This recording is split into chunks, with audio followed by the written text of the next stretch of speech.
Let me ask you a question. Do you have fish? Not in like your freezer, or not do you have fish dinners. I mean, like, do you have fish in a bowl or in a tank? Well, let me ask you another question if you do have fish. When fish are sick in a bowl or in a tank, how do you treat the fish to get them better? And don't say flush them down the toilet. And don't say take them to the fish doctor. I don't know what the fish doctor is.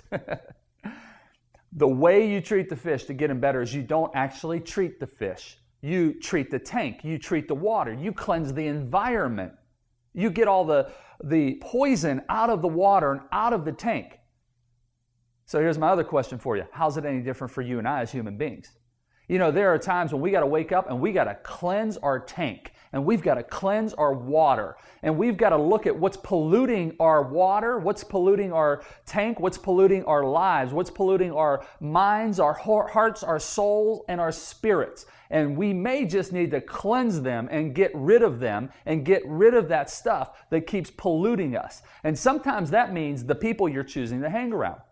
You know, Jim Rohn has a famous quote, the late Jim Rohn, one of my favorite business philosophers that I've loved learning from for several years. He said, statistically, you will become the average, and your income will become the average of the 5 people you choose to hang around most. So here's what I want to ask you. Who are you choosing to associate with the most on a daily basis? And if it comes to wealth attraction, what is their income?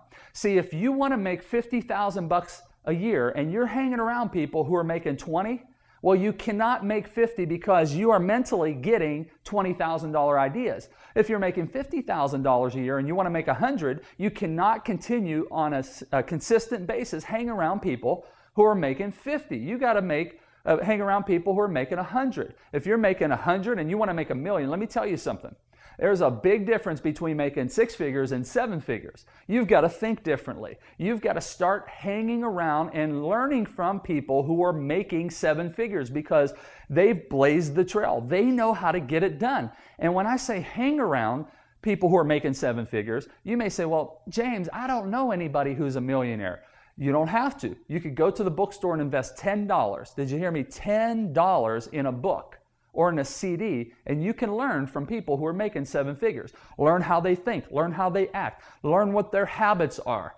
And once you do, you'll start to notice a change and a shift in your body, a shift in your spirit, your heart, and your mind. And you will not only start thinking differently, you will start acting differently. You will start applying what I call millionaire secrets to your life. And it's all by elevating your mind so that you could elevate yourself.